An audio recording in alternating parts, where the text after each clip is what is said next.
मत्ती की इंजील उसका 16वां बाब उसके 13 आयत से लेकर 23 आयत तक।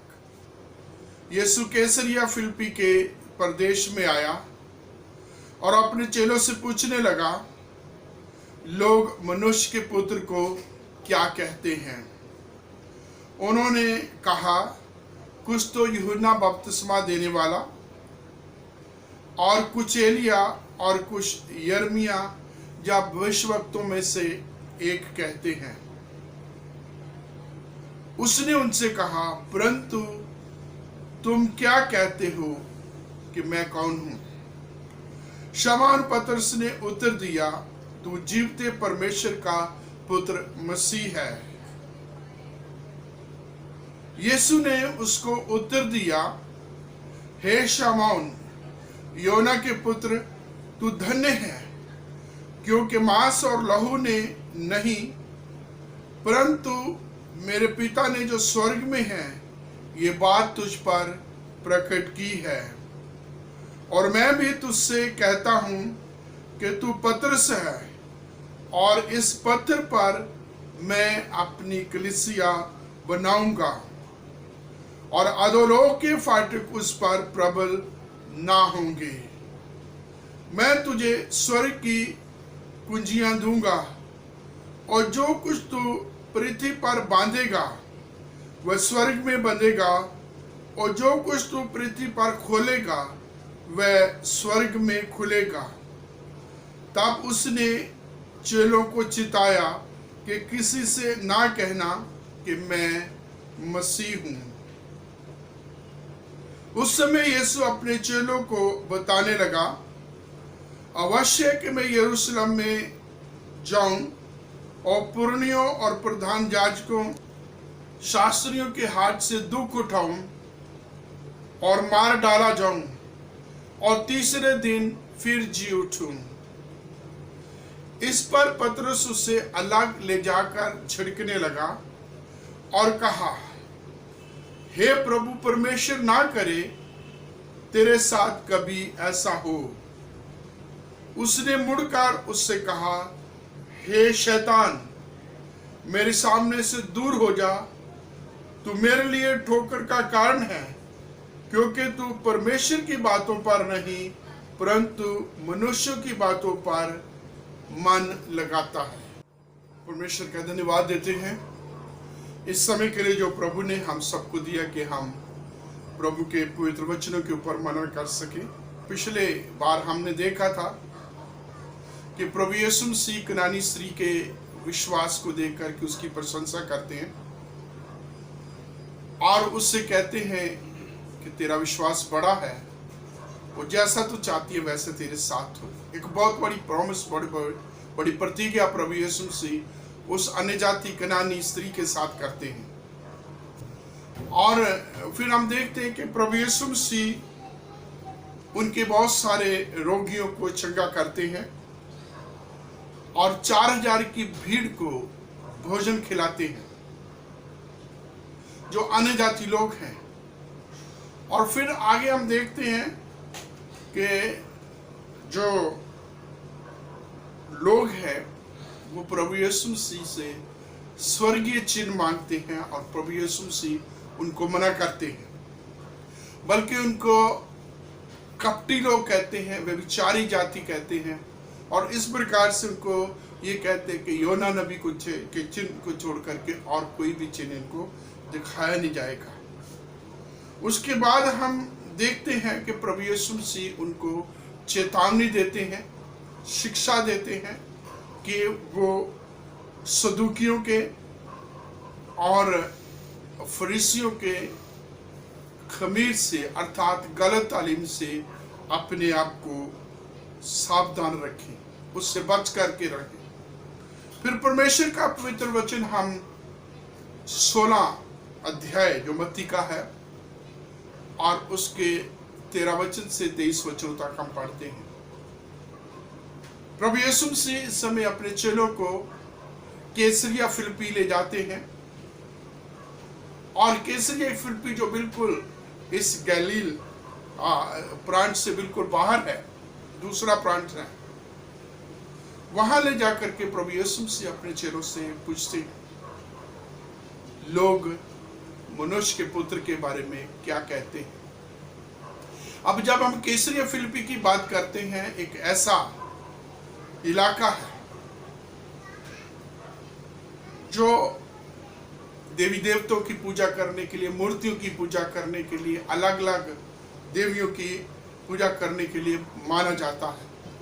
और यहाँ एक मंदिर बनाया गया है जिस जगह पर फिलिप हेरोदेस जो है राज करता है, और उसने ये मंदिर कैसर को समर्पित किया है।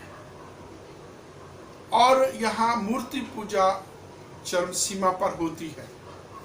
प्रभु यीशु मसीह राज्य का सुसमाचार प्रचार करने के लिए, गॉस्पेल प्रीचिंग करने के लिए, लोगों को परमेश्वर के राज के लिए तैयार होने के लिए यहाँ प्रभु यीशु मसीह प्रचार करते हैं। और यहाँ पर चेलों से ये प्रश्न पूछा जाता है कि लोग मनुष्य के पुत्र के बारे में क्या कहते हैं। अभी प्रभु यीशु मसीह एक अपना जो है टाइटल, यहाँ अपना एक नाम, उपनाम बोलते हैं, मनुष्य का पुत्र। और यदि हम इसकी बैकग्राउंड देखें तो दानियेल की पुस्तक में ये टाइटल, प्रभु यीशु मसीह का टाइटल, वहाँ ये इसके चर्चा है। जब शद्रक मेशक अबेदनगो को आग की भट्टी के बीच में फेंका जाता है, डाला जाता है, और जब परमेश्वर उनकी रक्षा करता है, तो राजा ने खुद देखा कि डाले 3 गए थे और दिखाई 4 दे रहे हैं, और चौथा जो है मनुष्य के पुत्र की तरह दिखाई दे रहा। प्रभु यीशु मसीह अक्सर हम सुसमाचारों में पढ़ते हैं, खास करके सिनॉप्टिक गॉस्पेल में, मत्ती, मरकुस और लूका में, कि प्रभु यीशु मसीह अपने आप को मनुष्य के पुत्र के रूप में प्रस्तुत करते हैं। अपना नाम इस प्रकार से लोगों के बीच में कहते हैं। उदाहरण के तौर पर कहते हैं कि लोमड़ियों के जो है भट्ट है, घोंसले हैं जानवरों के पास, चिड़ियों के पास, लेकिन मनुष्य के पुत्र के पास सिर रखने के लिए भी जगह नहीं है। अपनी सेवा के लिए बात करते हैं, अपने उस मिशन को पूरा करने के लिए कहते हैं, तो प्रभु यीशु मसीह मनुष्य के पुत्र के रूप में अपने आप को प्रस्तुत करते हैं। और यहाँ भी प्रभु यीशु मसीह पूछते हैं। और यहाँ एक चीज जो है ध्यान रखने वाली बात है कि जिस समय प्रभु यीशु मसीह के चेलों ने प्रभु यीशु मसीह की बुलाहट को स्वीकार करके उसके पीछे उसके साथ चले, उस समय चेलों को प्रभु यीशु मसीह के बारे में, उसकी पर्सनैलिटी के बारे में, उसके पदों के बारे में, उसकी आध्यात्मिकता के बारे में कुछ पता नहीं था। लेकिन अब वो प्रभु यीशु मसीह के साथ रहे हैं, प्रभु यीशु मसीह की शिक्षा सुन रहे हैं, प्रभु यीशु मसीह के पहाड़ी उपदेश को सुना है, प्रभु यीशु मसीह के कामों को देखा, उन आश्चर्य अद्भुत कामों को देखा है। प्रभु यीशु मसीह के द्वारा भीड़ को खिलाया जाता, जो एक बार 5000 को खिलाया जाता है, एक बार 4000 को खिलाया जाता है। प्रभु यीशु मसीह ने मुर्दों को जीवित किया है। प्रभु यीशु मसीह पानी पर चल के दिखा दिया है। प्रभु यीशु मसीह आंधी तूफान को जो है डांट देता है, थमा देता है। और बहुत सारे अद्भुत कार्य प्रभु यीशु मसीह ने के चेलों ने देखे। शादियों के बीच में प्रभु यीशु मसीह को काम करते हुए देखा, किस प्रकार लोगों की कमियों को, घटियों को प्रभु यीशु मसीह पूरा करते हैं। प्रभु यीशु मसीह के अधिकार पूर्व शब्दों को सुनते हैं।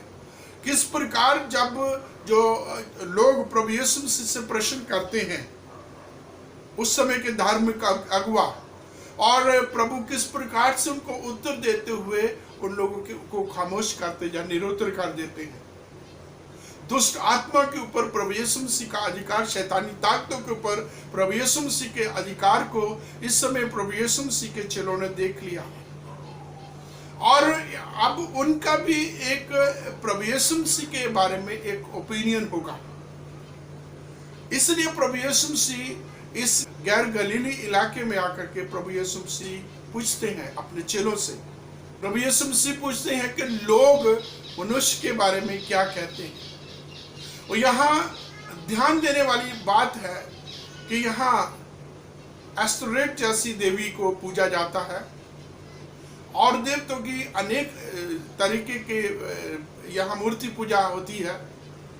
यहाँ प्रभु यीशु मसीह जब घूमते फिरते इस वचन की शिक्षा देते हैं, और चेलों ने प्रभु यीशु मसीह के बारे में जब लोगों की ओपिनियन सुने हैं, लोग क्या कहते हैं, तो चेले प्रभु यीशु मसीह को उत्तर देते हैं, यूहन्ना बपतिस्मा देने वाला, एलिया, यर्मिया या भविष्यवक्ताओं में से कोई एक है। और ये प्रभु यीशु मसीह के बारे में यूहन्ना बपतिस्मा देने वाला, एलिया, यर्मिया या भविष्यवक्ताओं से एक कहने का मतलब है कि लोगों के दिलो दिमाग पर जो है प्रभु यीशु मसीह का प्रभाव पड़ा है।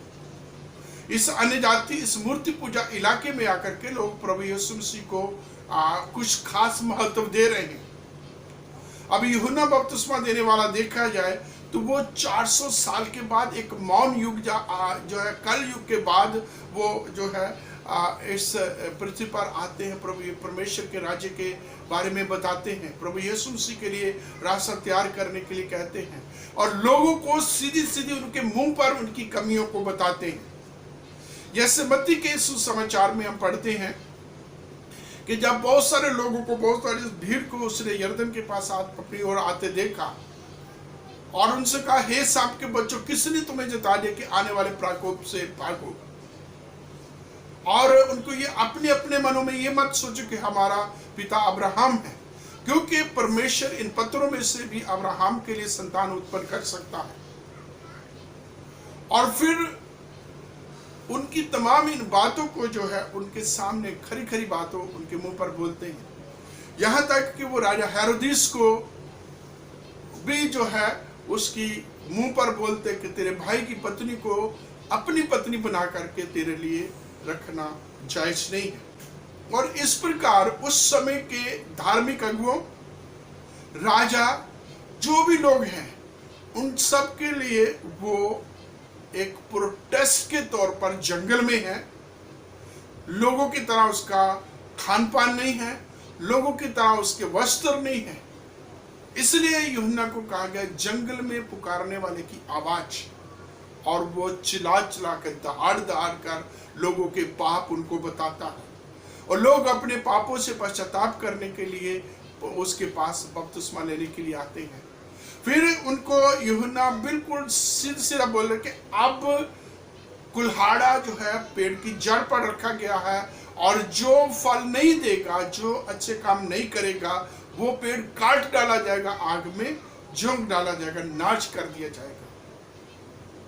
फिर हम जब एलिया की बात करते हैं, इससे पहले जब यूहन्ना बपतिस्मा देने वाले की बात होती है तो राजा हेरोदिस ने उसे मरवा दिया था, क्योंकि उसने सीधी सीधी बातें उसको उसकी कमियां बताई थी। उसको जेल खाने में डाला। हेरोदिस के वक्त जो बर्थडे पर उसकी बेटी ने डांस किया, खुश किया, और उससे जो है यूहन्ना बपतिस्मा का सिर जो है मांगा। और इस प्रकार से राजा हेरोदिस को पता था, और वही सामर्थ, उसी प्रकार की सामर्थ आप प्रभु यीशु मसीह में देख करके वो ये मानता है कि यूहन्ना बपतिस्मा देने वाला मुर्दों में से जी उठा है। तो एक तरीके से देखा जाए, राजा हेरोदिस के लोग, उससे संबंधित लोग प्रभु यीशु मसीह को यूहन्ना बपतिस्मा देने वाला मान रहे हैं। कुछ लोग एलिया मान रहे हैं, क्योंकि यदि हम मलाकी की पुस्तक के आखिरी अध्याय में पढ़ते, आखिरी वचनों को पढ़ते हैं, उसमें लिखा है कि परमेश्वर के उसके भयानक दिन आने से पहले एलिया आएगा, जो माँ बाप का मुंह बच्चों की तरह, बच्चों का मुंह माँ बाप की तरफ करेगा, अर्थात वो तमाम चीजों को सही करेगा। और प्रभु यीशु मसीह को वो तमाम चीजों को, सारे सिस्टम को सही करने वाले के रूप में यहाँ लोग देख रहे हैं। फिर यर्मिया के बारे में बताते हैं, एलिया के बारे में और देखें तो एलिया को जो भविष्यवक्ताओं की आत्मा कहा जाता है, जिसके द्वारा परमेश्वर ने बड़ी सामर्थ के द्वारा काम किए, जिसकी प्रार्थना को सुनकर परमेश्वर ने स्वर्ग से आग भेजी और बाल के जो है 400 जो झूठे भविष्यवक्ताओं को जो है खत्म करा दिया। उसके द्वारा चैलेंज के साथ 3 साल का अकाल पड़ा रहा। और फिर जब एलिय्याह ने प्रार्थना की 3 साल के बाद जो है मेघ वर्षा और भूमि ने फिर से पहले की तरह उपज देना शुरू किया, जब भूमि फिर से उपजाऊ बनी।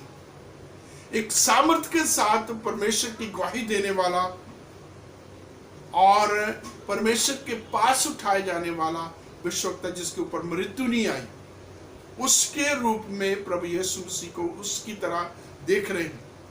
और यिर्मयाह के बारे में कि यिर्मयाह है एक ऐसा भविष्यवक्ता का जो है के बारे में सोच रहे हैं जिसने अपने देश के बारे में भविष्यवाणी की, जिसने उस जो है हैकल के उस मंदिर के तोड़े जाने, उसके नाश होने के बारे में भविष्यवाणी की, किस प्रकार से ये कौम, ये देश गुलाम हो जाएगा, नाश हो जाएगा।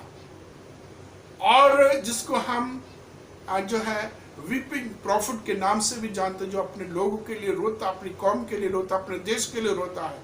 काश वो मन परिवर्तित करते, का वो परमेश्वर के रास्ते पर आ जाते। और प्रभु यीशु मसीह की शिक्षा को सुन करके लोग उसको यिर्मयाह भी कहते हैं, जब भविष्यवक्ताओं में से एक कहते हैं। 4 प्रकार के रिस्पॉन्स जब हम देखते हैं, फिर भी प्रभु यीशु मसीह के लिए, प्रभु यीशु मसीह को इनके साथ समान करना, तुलना करना, प्रभु यीशु मसीह के उस रुतबे को कम करके दिखाने वाली बात है। प्रभु यीशु मसीह जब पब्लिक ओपिनियन से खुश नहीं होते तो प्रभु यीशु मसीह चेलों से पूछते, पहले लोग क्या कहते हैं, आप उनसे व्यक्तिगत तौर पे तुम क्या कहते हो कि मैं कौन हूं। और चेलों का स्पोक्स पर्सन होने के नाते जो है पतरस कहता, तू परमेश्वर का पुत्र है, तू जीवते परमेश्वर का पुत्र मसीह है। और जब जीवते परमेश्वर का पुत्र मसीह के रूप में जो है पतरस जो है प्रभु यीशु मसीह को बोलता है कि तू वो है, तो वो उन तमाम बातों को याद करता है, उन तमाम बातों का एक प्रकाशन है जो दाऊद के रूप में इस्राएलियों ने देखा कि जब दाऊद राजा बनता है किस प्रकार से इस्राएली पूरी की पूरी जाति को इकट्ठा करता है, उससे एक बहुत बड़े राज्य की स्थापना करता है और उनको पूरी रीति से मुक्त आजाद करता है, सारी गुलामी को तमाम जो है बारी प्रभावों से उनको बचा के रखता है। और प्रभु यीशु मसीह की सदियों से इंतजार की जा रही है कि जिसकी इंतजार की जा रही है, तो वो परमेश्वर का चुना हुआ है, एक वो चुना हुआ जिसको अलग कार्य के लिए, विशेष कार्य के लिए, परमेश्वर की योजना को पूरा करने के लिए चुना गया है, तो वो परमेश्वर का पुत्र मसीह है। और जब परमेश्वर के पुत्र मसीह की बात की जाती है, जो दुख उठाएगा, जो मारा जाएगा, जो गाड़ा जाएगा, जो फिर जी उठेगा और परमेश्वर के लोगों के पापों से उनका उद्धार करेगा, तो वो है। पतरस ने खुद इस चीज की गवाही दी है जब वो प्रेरितों के काम 4 अध्याय में कहता है कि आकाश के नीचे मनुष्यों के बीच में कोई दूसरा नाम नहीं है, इस पृथ्वी पर कोई दूसरा नाम नहीं है, एक ही नाम है, वो यीशु मसीह का नाम है, जो हमारे पापों से हमारा उद्धार करेगा। और प्रभु यीशु मसीह के बारे में जब कहता तुम परमेश्वर का पुत्र मसीह है, तो वो इस चीज को बताता है कि जो पापों से उद्धार करेगा, जो मुक्ति दिलाएगा, जो आजाद करेगा। और पतरस की इस बात को देख करके प्रभु यीशु मसीह ने उसको पूरे नंबर दिए। और प्रभु यीशु मसीह ने कहा, हे शमौन योना के पुत्र, ये लहू और मांस के द्वारा तुझ पर प्रकाशित नहीं हुआ, लहू और मांस ने तुझ पर प्रकट नहीं किया, परंतु मेरे पिता ने जो स्वर्ग में तुझ पर ये प्रकट की है। और मैं भी तुझसे कहता कि तू पतरस है, और इस पत्थर पर मैं कलीसिया, अपनी कलीसिया बनाऊंगा। और जब प्रभु यीशु मसीह कहते तू पतरस है, जो ग्रीक भाषा में पीटर कहा जाता है, जो उस समय की जो बोली जाने वाली आम भाषा है आरामी, उसमें कैफा कहा जाता है। इब्रानी भाषा में पढ़ा जाए तो सिफस कहते हैं, अर्थात तीनों ही भाषाओं में, इब्रानी, आरामी और यूनानी में के तीनों, पीटर, सिफस, कैफा का मतलब है पत्थर, चट्टान। और प्रभु यीशु मसीह कहते हैं, मैं इस पत्थर पर, इस चट्टान पर अपनी कलीसिया बनाऊंगा। और प्रतिज्ञा क्या करते हैं कि अधोलोक के फाटक उस पर प्रबल नहीं होंगे। फिर प्रभु यीशु मसीह पतरस को अधिकार देते कि मैं तुझे स्वर्ग के राज्य की कुंजियां दूंगा। जो पृथ्वी पर तू बांधेगा स्वर्ग में बंधेगा, जो पृथ्वी पर तू खोलेगा वो स्वर्ग पर खोला जाएगा। उसकी प्रार्थना, उसके अधिकार कि जो तू करेगा वो परमेश्वर को स्वीकार योग होगा, परमेश्वर उसको मानेंगे। और पृथ्वी पर जो तू करेगा, बांधेगा, खोलेगा, कुछ भी करेगा, वो सब कुछ हो जाएगा। और फिर हम आगे देखते हैं कि प्रभु ये कहते हैं कि मैं तुझे स्वर्ग के राज्य की कुंजियां दूंगा और अधोलोक के फाटक इस कलीसिया के ऊपर प्रबल ना होंगे। कोई भी शैतानी ताकत, कोई भी इसको नाश करे, इसका विरोध करने वाला कोई भी क्यों ना हो, वो उसके ऊपर प्रबल नहीं होगा। और मेरे प्रियो, जब से कलीसिया की स्थापना हुई है आज तक हमने देखा है अलग अलग प्रकार के, पहली सदी से इस 21वीं सदी में कलीसिया के ऊपर विश्वव्यापी तौर पर, स्थानीय तौर पर आक्रमण होते आए हैं। नए विश्वासियों के साथ ऊपर, पुराने विश्वासियों के ऊपर एक जो है अत्याचार होता आ रहा है, दबाया जाता है, उनको जो है पकड़वाया जाता है, मारा जाता है।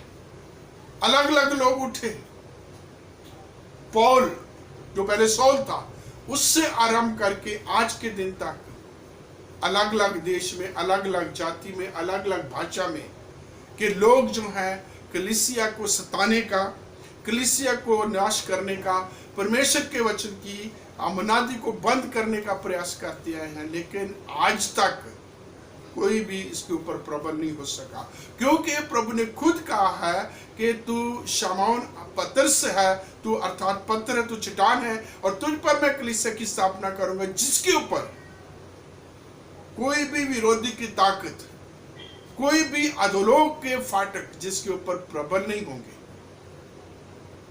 और जो इस कलीसिया के द्वारा अपने साथी चेलों के साथ जो तू यहाँ पृथ्वी पर खोलेगा वो खुलेगा, जो बंद करेगा वो बंद हो जाएगा। लेकिन एक बड़ी अजीब सी बात है, यहाँ पतरस के ऊपर इतना बड़ा महान प्रकाशन प्रकट होता है जिसकी प्रशंसा प्रभु यीशु मसीह भी कहते हैं। क्योंकि जब प्रभु यीशु मसीह को 4 चीजें कि यूहन्ना बपतिस्मा देने वाला, एलिया, यिर्मयाह जो भविष्यवक्तों से, वो टाइटल प्रभु यीशु मसीह का पूरा नहीं होता, बल्कि वो प्रभु यीशु मसीह जो है उससे कम करके जो है कंपनर आंका जाता है। जब पतरस जो है प्रभु यीशु मसीह का उत्तर देते कि तू परमेश्वर, जीवते परमेश्वर पुत्र का पुत्र मसीह है, अर्थात जिसका इंतजार किया जा रहा है, जो उद्धार करने आएगा, जो तमाम मुक्ति देगा, जिसकी इंतजार की जा रही है सदियों से, तू वो है। तो प्रभु यीशु मसीह उसकी प्रशंसा करते, उसे शाबाशी देते हो कि ये बात तुझ पर परमेश्वर ने प्रकट की है। इस समय पतरस जो है परमेश्वर से प्रकाशन प्राप्त किया हुआ व्यक्ति है। लेकिन अगली घटना में हम देखते हैं जब प्रभु यीशु मसीह अपनी कलवरी क्रूस की बात करते हैं, तो उस समय पतरस की विचार और हो जाते हैं। प्रभु यीशु मसीह कहते हैं, इस समय वो कैसरिया फिलिप्पी में है और अब उनको फिर से तैयार कर रहे हैं कि मैं यरूशलेम में जाऊंगा और पुरनियों के द्वारा, फरीसियों के द्वारा, धार्मिक अगुओं के द्वारा पकड़वाया जाऊंगा, सताया जाऊंगा, बहुत दुख उठाऊंगा, मारा जाऊंगा और मैं फिर तीसरे दिन जी उठूंगा। और पतरस प्रभु यीशु मसीह के इस ताप, इन दुखों के बारे में, मृत्यु के बारे में सुन करके इंसानी तौर पर आ जाता है। पहले में कासों से भरा हुआ है, और फिर मनुष्य के तरीके से सोच रहा है और प्रभु यीशु मसीह को अलग लेकर जाकर के कह रहा है। एक तरीके से ये झिड़कता है, परमेश्वर ना करे तुझ पर ऐसा हो, कोई स्ताव आए, दुख आए या तू मारा जाए। और वचन में लिखा, प्रभु यीशु मसीह ने मुड़कर उससे कहा, हे शैतान, मुझसे दूर हो जा, हट जा मेरे सामने से, क्योंकि तू परमेश्वर की नहीं मनुष्यों की बातों के ऊपर मन लगा रहा है। बहुत बार मेरे प्रियो, हम ईश्वरीय बातों के ऊपर नहीं, मनुष्य की बातों के ऊपर मन लगाते हैं। संसारिक बातों के ऊपर मन लगाते हैं, शारीरिक बातों के ऊपर मन लगाते हैं, अपनी ही खुशी जिसे हम कंफर्ट जोन कहते हैं, हम उसी में ही हम रहना चाहते हैं। कंफर्ट जोन से बाहर निकल कर हम सताव को नहीं झेलना चाहते। परमेश्वर के लोग कहते हैं नो क्रॉन विदाउट क्रॉस, और इसलिए ये तमाम हालात आना बहुत जरूरी है। और प्रभु यीशु मसीह का भी ये दुख उठा करके कलवरी क्रूस पर मृत्यु दे करके मुर्दों में से जी उठ करके शैतान का हराना, शैतान के कामों को खत्म करना, मृत्यु के डंक को तोड़ना, ये परमेश्वर की योजना थी, ये अनिवार्य था, जिसके लिए प्रभु ने पतरस को डांटा, तू परमेश्वर की बातों पर नहीं, अभी तक तू परमेश्वर की बातों की बात कर रहा था, अब तू परमेश्वर की बातों पर बल्कि मनुष्य की तरीके, मनुष्य के तौर पर, मनुष्य की बातों पर मन लगा करके ये बात कह रहा, मेरे सामने से हट जा, क्योंकि तू मेरे लिए ठोकर का कारण बना। तो इस प्रकार प्रभु यीशु मसीह क्रूस के ऊपर अपनी मृत्यु की भविष्यवाणी करते हैं। तो यहाँ जो है हम जो अलग अलग तरीके से हम देखते हैं कि पहले प्रभु यीशु मसीह पब्लिक ओपिनियन की बात करते हैं, लोग क्या कहते हैं, फिर प्रभु यीशु मसीह को पर्सनल प्रश्न करते हैं, तुम क्या कहते हो? और पतरस ने कहा, तू जीवते परमेश्वर का पुत्र मसीह है। मेरे लिए, मेरे प्रियो, मेरे लिए, आपके लिए, हमारे लिए मसीह कौन है? जो एक ऐतिहासिक मसीह है, जो एक कलवरी क्रूस की सलीब के ऊपर टंगा हुआ मसीह है, जो सब्त के दिन कब्र में था, वो मसीह है, जो सब्त के अगले दिन मुर्दों में से जी उठ के मृत्यु के डंक को तोड़ने वाला और जयकार की ध्वनि को की ललकार देने वाला, हमें जय के उत्सव में लिए फिरने वाला मसीह है। आज प्रभु यीशु मसीह के बारे में मेरा और आपका क्या ख्याल है? आइए हम परमेश्वर के पवित्र वचनों को पढ़े, मनन करें, ढूंढे, खोजें इसके बीच में, और प्रभु यीशु मसीह की वास्तविक तस्वीर को पहचान सके, जान सके, और योग्य रीति से उसकी आराधना कर सके। इन वचनों के द्वारा परमेश्वर हम सबको आशीष दे। आमीन।